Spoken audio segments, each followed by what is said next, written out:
Getting ready for an operation is like getting ready for most other things. There are things that you need to do and things that you can't do. Let's listen in.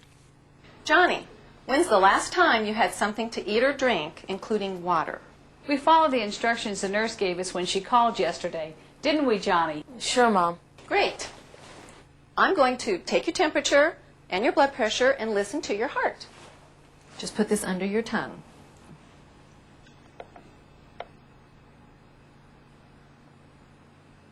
Okay, thank you. Now I'm going to take your blood pressure. This is going to feel a little tight.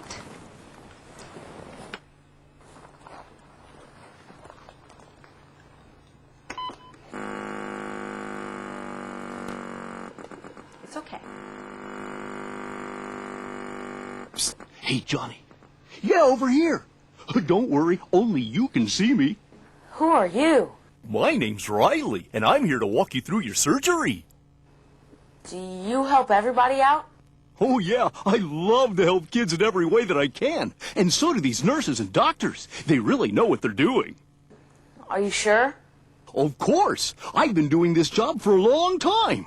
Don't worry, I'll be with you the whole day. So, what happens next? Well, now it gets really exciting. But first, let's go over what's already happened. First, you can only bring 2 grown-ups, no sisters or brothers. Don't eat before your operation. The nurse takes your temperature, listens to your heart, checks your breathing, takes your blood pressure, and weighs you. Any questions? Nope. Great! Now watch this. After the nurse checks you out, the doctors will meet with you. Your anesthesiologist, that's the anesthesia doctor, will keep you sleepy and comfortable during your surgery. What do you mean, sleepy? You'll be in a special sleep called anesthesia. You won't see anything or feel anything or even remember anything. Don't worry, the doctor will stay with you the entire time to keep you safe and give you medicines to keep the hurting away. The doctors will also ask permission to take care of you. They may also explain what part of you the doctor will be working on. They may also order a blood test. A blood test? Oh, come on, it's no big deal. Check this out. If the doctor requests a blood test, your nurse will take you to the treatment room. Will it hurt? Yeah, it'll hurt a little bit, but it won't last long. See? And besides, your parents and nurse will be with you the whole time. So, if you have any questions, they are there to help. That's it. That's all the tests. Now, you'll go back to your room until it's time to be taken to the operating room. A nurse will apply a special kind of cream to your hands to make them numb so it won't hurt when they put in the IV. Will I wake up during my operation? Oh, no, and your parents will be waiting for you when you do wake up. So, just before your operation, the nurse may give you some medicines that'll help make you sleepy. Now it's time to go to the operating room. Who's that? Well, that's the nurse that'll be taking care of you during your operation. You're probably just a little bit too big for the wagon, so you may ride on a stretcher. While you're in the operating room, your family goes to the waiting room. Now, when you get to the operating room, you'll see a lot of fancy equipment. It'll be very noisy, and there'll be a lot of people hanging around, but they're all there to help. Now, you might think they're all dressed a little funny, but they wear hats and masks so the operating room will stay very clean and don't spread germs to you. Let's begin. It's time to get into the operating room bed. The nurse will put a seatbelt around your legs. Once you're secured on the bed, the nurse will help you off with your gown and keep you covered with a blanket. 3 sticky pads will be placed on your arms and chest. They might feel a little cold and gooey, but they're important because they measure your heartbeat. Listen. These beeps are your heart. You can easily watch your heartbeat on this monitor. What? Next, the nurse will put a blood pressure cuff on your arm. Then she'll place a pulse oximeter on your finger, which is like a piece of tape with a red light on the end. Now, none of this stuff hurts. The doctors use it to help measure important stuff like your heart and blood. The anesthesiologist will give you special medicine that will help make you sleepy. Pick out a good dream. Sometimes the anesthesiologist will let you decide between an IV or a mask. If you get an IV, then she'll put a rubber band on your arm. Now, this might feel a little tight. Next, she'll wipe your arm with an alcohol swab. This will feel a bit cold.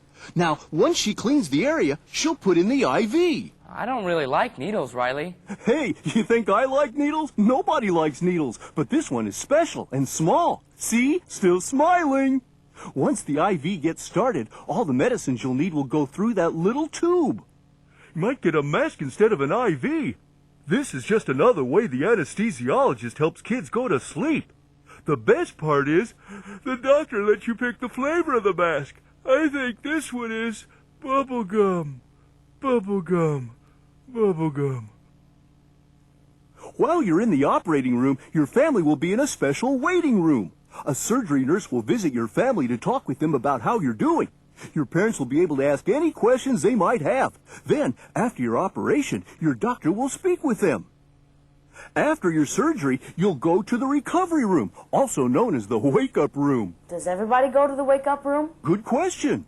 Most patients stay there until they're fully awake, so you may hear some talking or a baby crying when you first open your eyes. But don't worry, you'll have your own special nurse who will take care of you.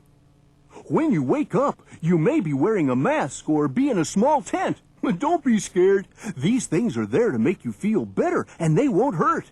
If you have any questions, just ask your nurse. Guess who gets to visit you now? Your family! The nurse will call them when they can come in, or perhaps they'll meet you on your way to your room. And remember, only 2 adults are allowed in the recovery room at a time. Soon you'll be ready to leave the wake-up room. If you're staying in the hospital, you and your family will go to another room on another unit. There will be a TV in your room and your parents can stay with you. And if you're going home after the operation, you'll go back to a room like the one you're in now. There are some things you need to do to help you get better quicker. One of them is to be sure to take lots of deep breaths. In and out, just like that. Another way is to clear your throat by coughing. You can also put a pillow on the sore spot if it makes you feel better. Now, some kids will have to stay in bed for a while, but some are allowed to get out of bed if they want to. Be sure to ask before you get up so that you don't hurt yourself. If you're back in day surgery, the nurse will check on you, listen to your heart, take your blood pressure, and give you something to drink if you're thirsty. And if you're hurting, she'll make you feel better. While you're here, you and your family and the nurse will talk about all the things you need to know, like what you can and can't eat, so they can take care of you at home. The next morning, the nurse will call your house to make sure that you're doing all right. And in no time, you'll be out and about playing with your friends. And yes, you'll even be able to go back to school. That wasn't so bad, was it? Nope. I know. Not that I told you so, but I did. Well, my job is done here. I send you off to your operation with the full benefit of my great knowledge. Hey, wait a minute. He still needs me. And don't take him away now. Don't worry, Riley. I'm ready.